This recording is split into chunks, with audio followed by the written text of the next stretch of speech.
the basic topic that I'll be talking on. So this is a topic that I'm uh, very interested in, as I've noticed it floating around on a lot of right-wing publications that the Tsarist Russian Empire was somehow making great strides in living standards and education and other indicators of human and economic development. So the Bolshevik Revolution was unnecessary to raise the standard of living of the people.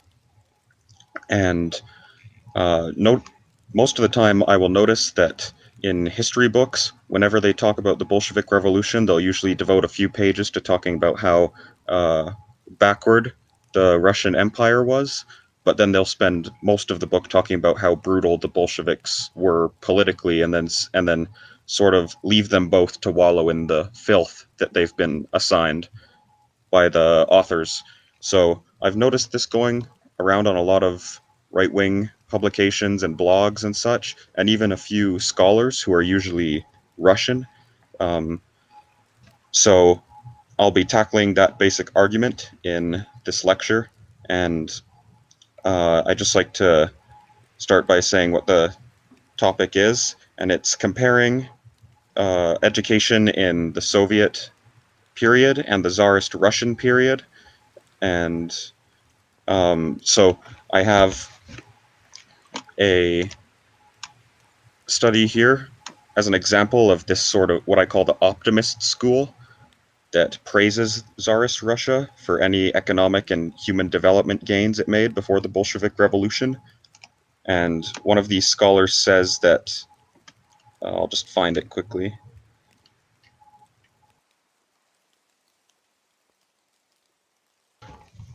Okay, so this, I don't know if any of you know of David Horowitz, but if you don't, it's probably all the better for you. He's a famous right-wing conservative author who usually frames all of his opponents as Stalinists.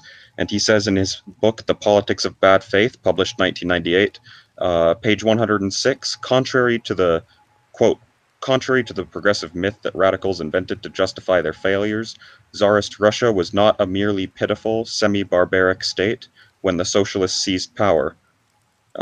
Break. Over half of all Russian children between 8 and 11 years of age were enrolled in schools, while 68% of all military conscripts had been tested literate. A cultural renaissance was underway in dance, painting, literature, and music. The names Bloch, Kandinsky, Mayakovsky, Pasternak, Diaghilev, and Stravinsky were already figures of world renown.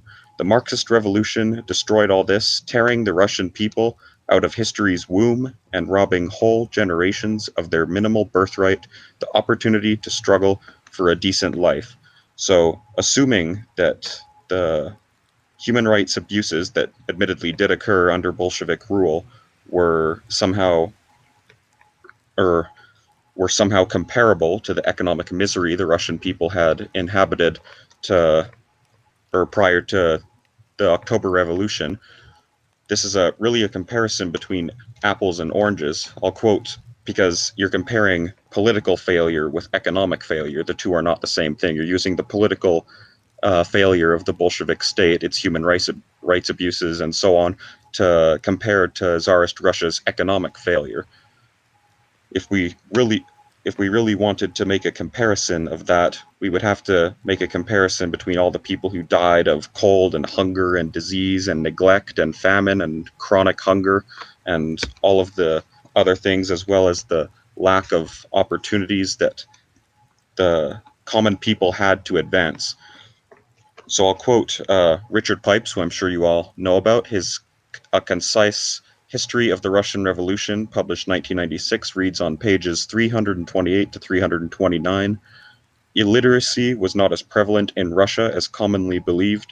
In the final years of Tsarism, more than 4 out of 10 citizens could read and write. End quote. Pipes also writes that, quote, the new government attached great importance to universal literacy in order to expose all citizens to its propaganda. So if these historians, if they admit that the Soviet Union got anything right, they'll usually smuggle in something like assigning the reasoning for it. They just wanted people to believe in their propaganda. That's why they made everyone literate. And then he talks out of the other side of his mouth and says, quote, before the revolution, 42.8% of the population had been literate. Among men, the proportion of literates had been 57.6%.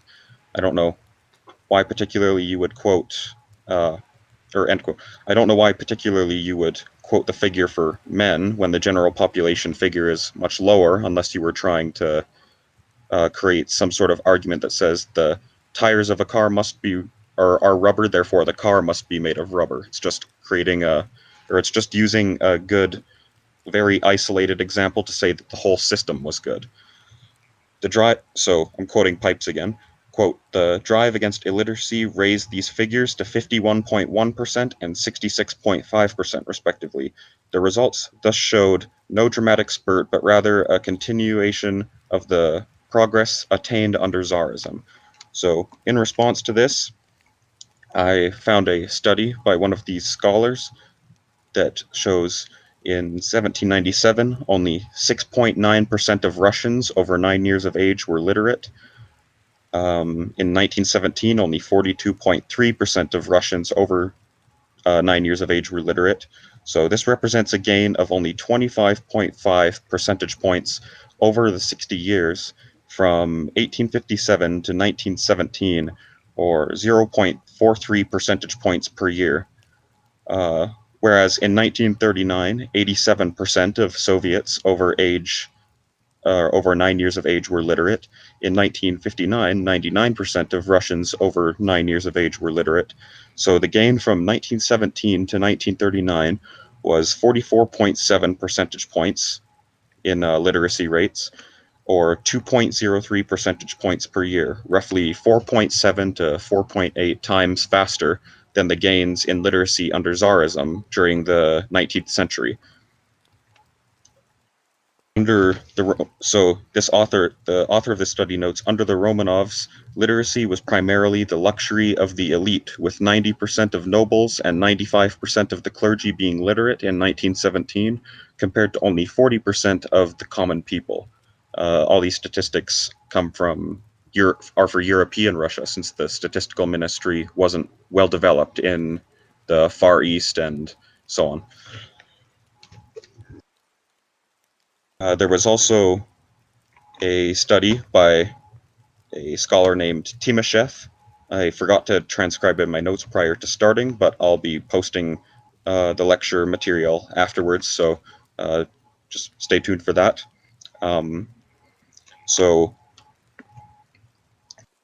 This scholar, Timoshev, in 1941, he wrote he's actually a respected scholar in the field. He's not just a polemicist author, although he makes it clear that he has certain political sympathies for the Tsar. So he says that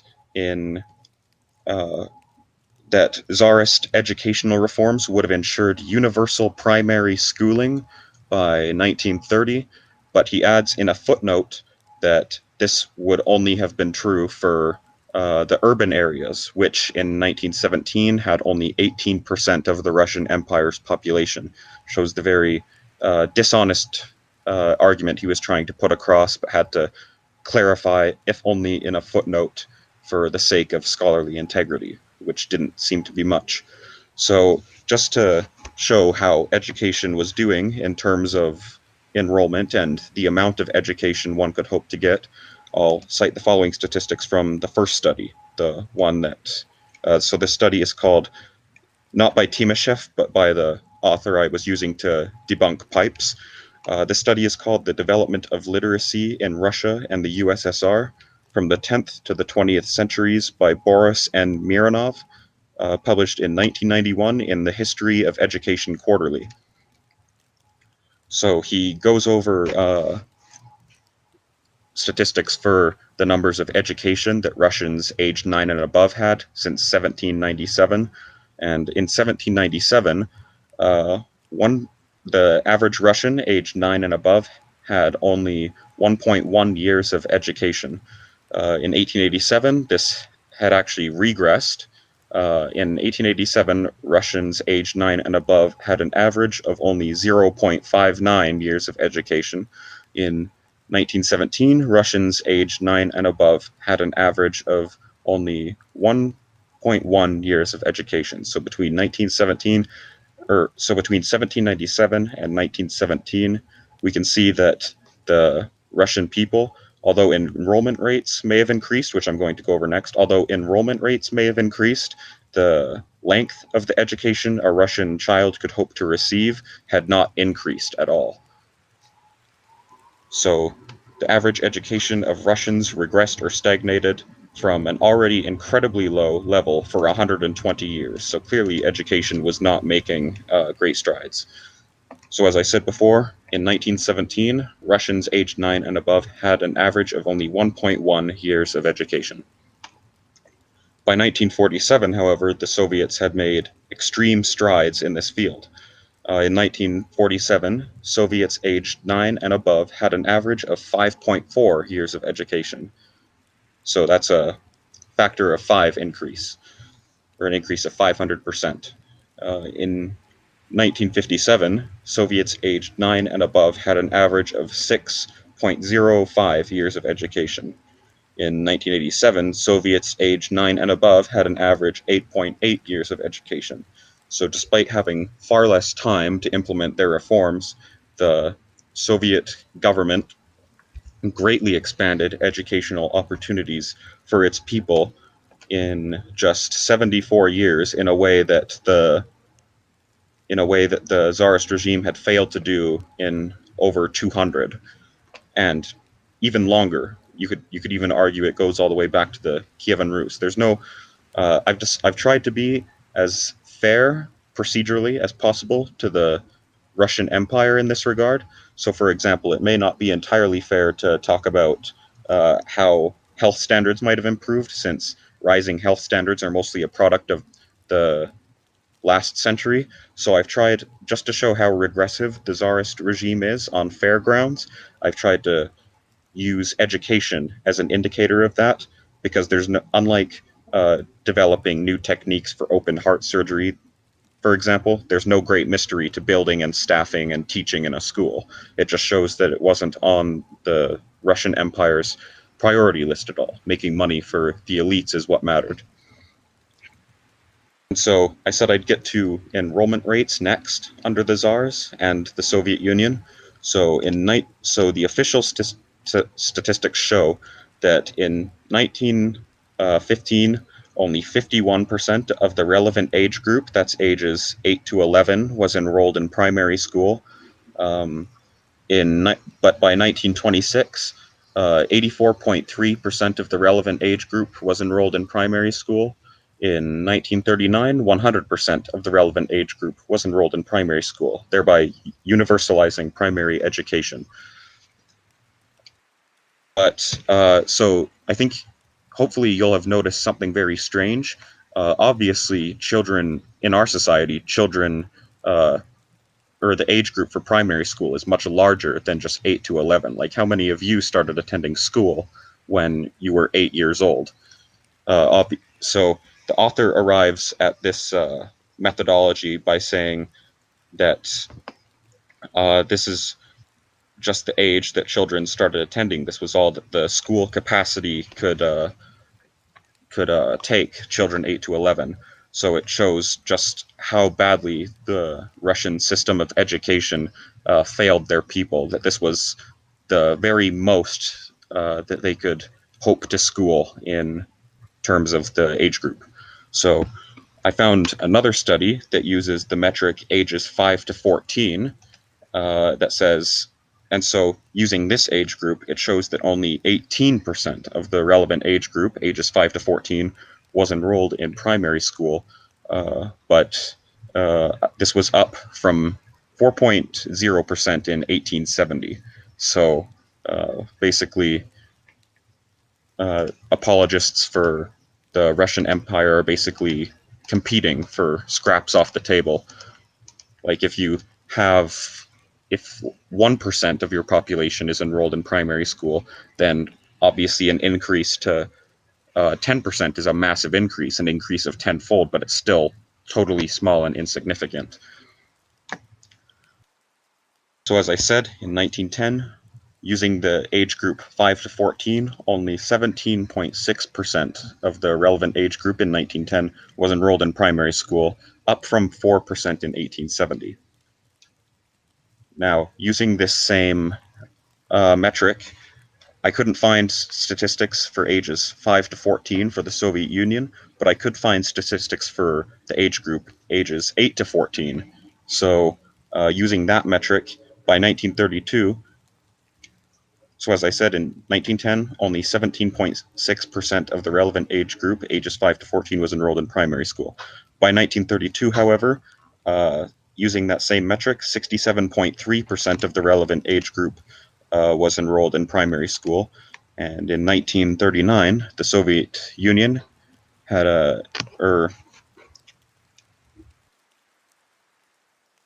sorry, just give me 1 second, it's conking out. Okay, it's back. In 1939, the Soviet Union had 84.5% of its age 8 to 14 population enrolled in primary school, and in 1958, the USSR had 98.8% of its 8 to 14 age group enrolled in school. Some of these would have been secondary or middle schools, but I'm trying to make the age groups as comparable as possible so that they stack up evenly compared to the rest of the world. Um,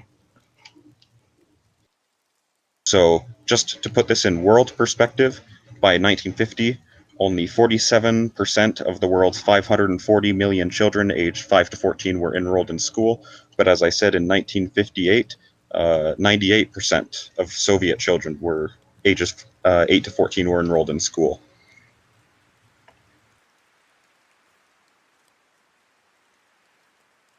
And so now I will get to post-secondary education, which the Soviet Union managed to improve greatly. In 1859, only 0.014% of the relevant age group, so that's ages 20 to 24, was enrolled in post-secondary education. Obviously, people outside of those age groups can enroll in university, but this is the one in which most people appear to have done it. In 1914, only 0.076% of the relevant age group was enrolled in post-secondary education, and whereas in 1958, the Soviets had increased these enrollment statistics to 8.2% of the relevant age group in post-secondary education, although it was below the US figure of 12% for that year. It was also above the West German figure of 4.6%, the British and Italian figures of 3.9% each, and France at 3.8%. So even in the mid 1950s, the USSR was still outperforming even some Western European developed countries in its post-secondary school enrollments, showing just what can occur when a country that's normally third world in terms of its income level can achieve as long as it devotes itself heavily to the well-being of its people, when it puts all of the money that would otherwise be going into the pockets of the elite into opportunities for the population at large. So by 1976, 22% of the relevant age group was enrolled in post-secondary education, a more than twofold increase since 1958. These are still for the Soviet Union, of course. By 1985, 21% of the relevant age group was enrolled in post-secondary education in the Soviet Union. So there is, in Russian history, this tendency to talk about these isolated gains that the Russian Empire made in education, like, for example, the very minor increase in the literacy rate show that things weren't totally backward. It's like saying that in Somalia, life expectancy has increased by a few years since the collapse of the state in 1991 to show that anarchism works, which I kid you not, anarchists actually do. and but that's besides the point. So I'll go over some ideological reasons for why this would have been observed in the Soviet Union as opposed to Tsarist Russia. So I've heard from a lot of right-wing revisionist authors, of which, or who I sympathized with up until a year ago. There is this tendency that they have to compare. I'm sorry, I lost my train of thought. Um, but they'll often say something to the effect of, so the USSR did that and that's great, but obviously a capitalist regime like, say, the United States or West Germany could have done it much better. Well, Russia had capitalism for more than a millennium at the time of the 1917 revolution, and it struggled to make even the slightest gains. I'll just go back to what David Horowitz wrote in 1996. He used to be this uh, communist-leaning author back in the 1950s and 60s, but uh, switched politically in the early 1980s, and so uses his errant youth to show just how right his present conservative outlook is. Um, so he talks about how high literacy was in the military, for example. So I had to go and dig up statistics on just how large the military was to see how much of an impact that would have had in the population. So he says in or prior to 1917, 68% of all military conscripts were literate. So just how large was the military then to see how much of an impact this would have had on the general Russian population? In So in 1914, the Imperial Russian Army had a strength of 1.4 million personnel, and in 1913, the Russian population was about 139 million people. So the Russian military would have only made up 1% of the population. So it shows uh, just what kind of tricks they're trying to pull on their uneducated audiences and readers, that they can find a high number but only use it for a small subset of the population to make it seem like the system generally is doing good. Like I said, it's like saying a car is rubber because its tires are made of rubber. So I'll go over some ideological reasons for why the system managed to perform so well compared to the Russian Empire. Marx writes in Capital, Volume 1, quote, "If the laborer wants all his time to produce the necessary means of subsistence for himself and his race, he has no time in which to work gratis for others. Without a certain degree of productiveness in his labor, he has no such superfluous time at his disposal. Without such superfluous time, no surplus labor, and therefore no capitalists, no slave owners, no feudal lords, in one word, no class of large proprietors." So, in short, the point of the Russian Empire was to make money for the elite, to expand to make money for the elite. And so the working time of the population is a zero-sum game.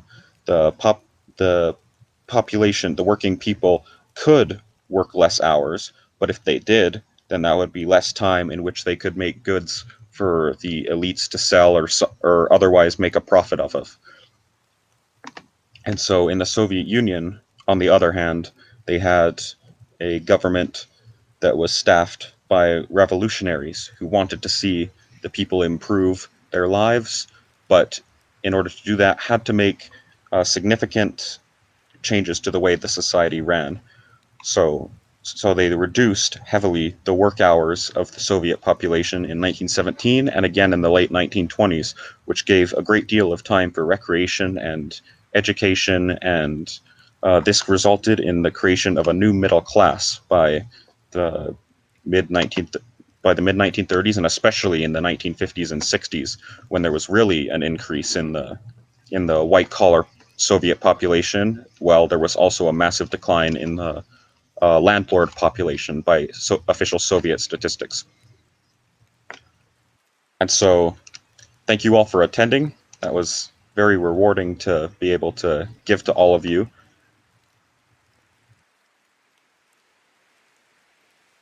Are there any questions from anyone?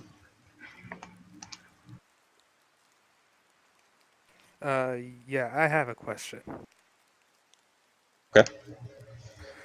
So this might be, you might have covered this because I joined this lecture late, but I wanted to know the conditions and the role of the peasants of Russia prior to the revolution of 1917 and after it. Living standards of the peasants generally.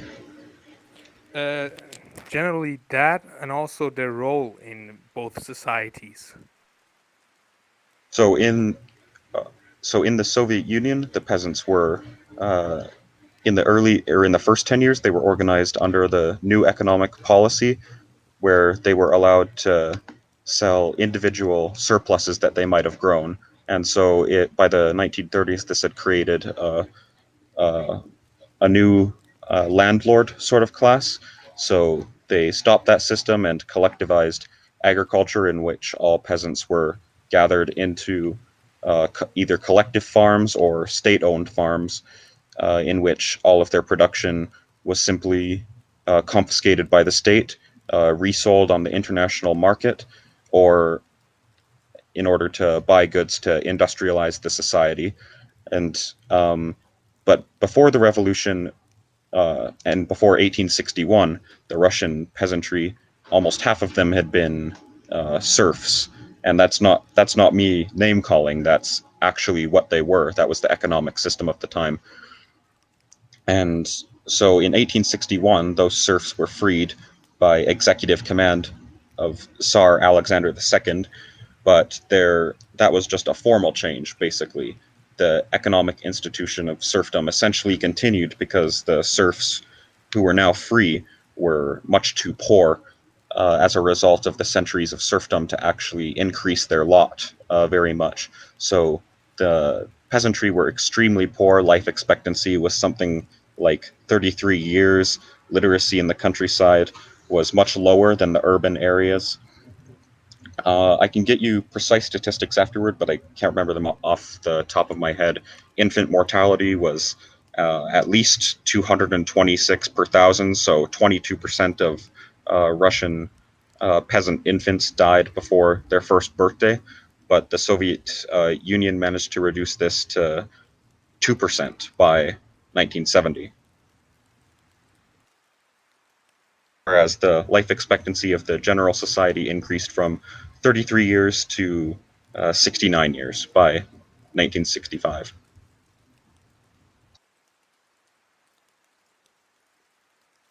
So there was a massive qualitative change after the revolution compared to the way that the Russian Empire was before. I hope that answers your question adequately. Yeah, it was. Thank you. It cleared up some of the questions I had. Of course, no problem. Does anyone else have any questions they'd like to ask? That that lecture adequately covered anything you guys might have had questions about?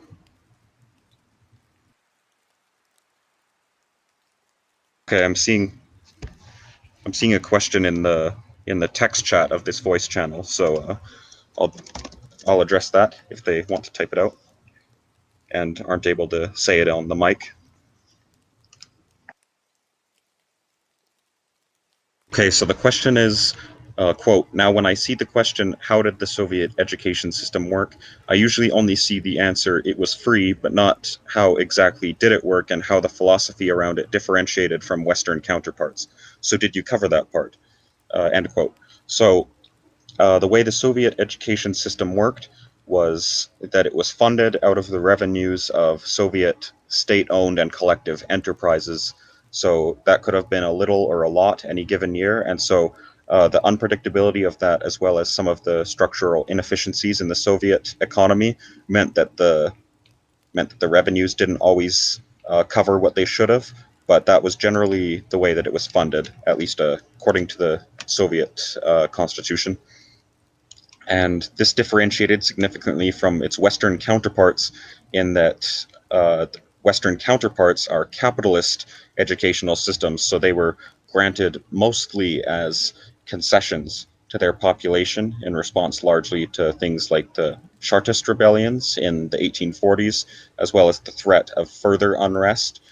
Uh, so Western Europe and North America became comparatively well educated, but this education was usually uh, very piecemeal, and it was not done for the people's own good. It was done uh,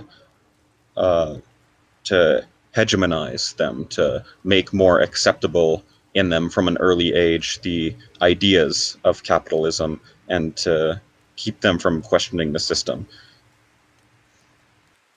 Whereas in the Soviet Union, they were a socialist society, so they had no reason to fool the population. So they gave them education first, and they made sure that education was adequate for what they needed.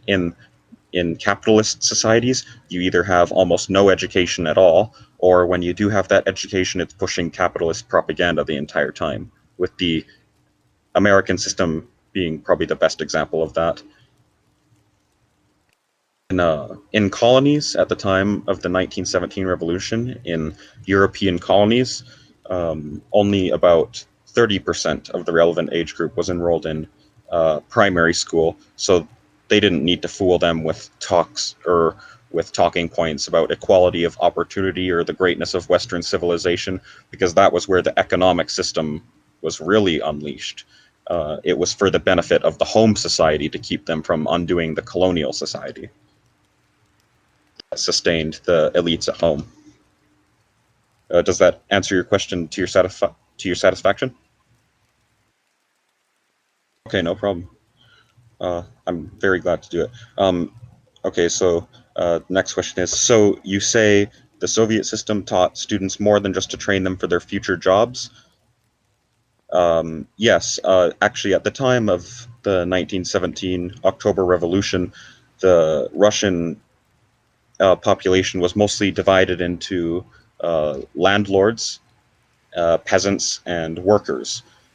And so that situation had been mostly reversed by the 1950s and 60s, where there were almost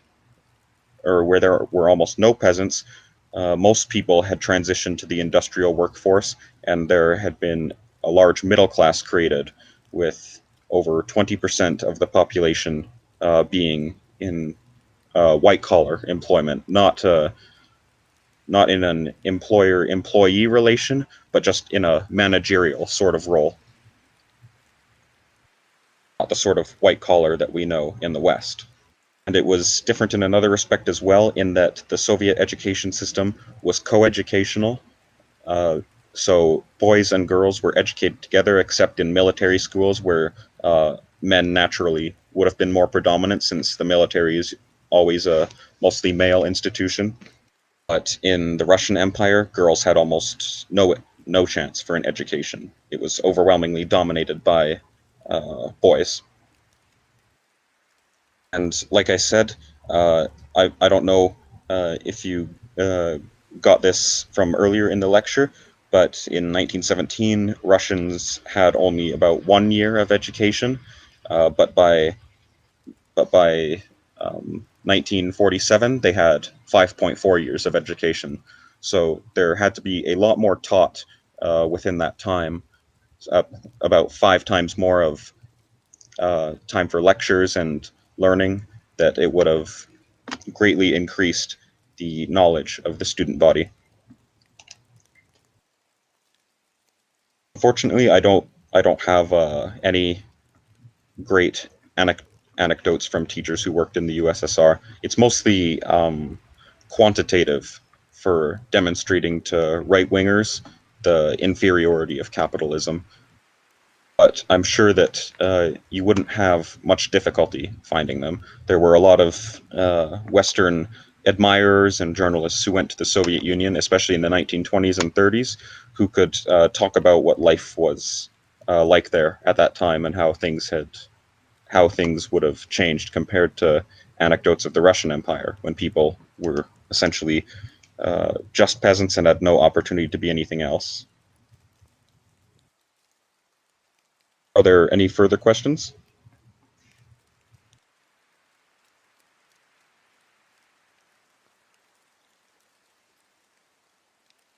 All right, then I guess that concludes the lecture for today. So thank you very much for coming out. It was very rewarding to have the opportunity to do this, and I hope I have the chance to do so again.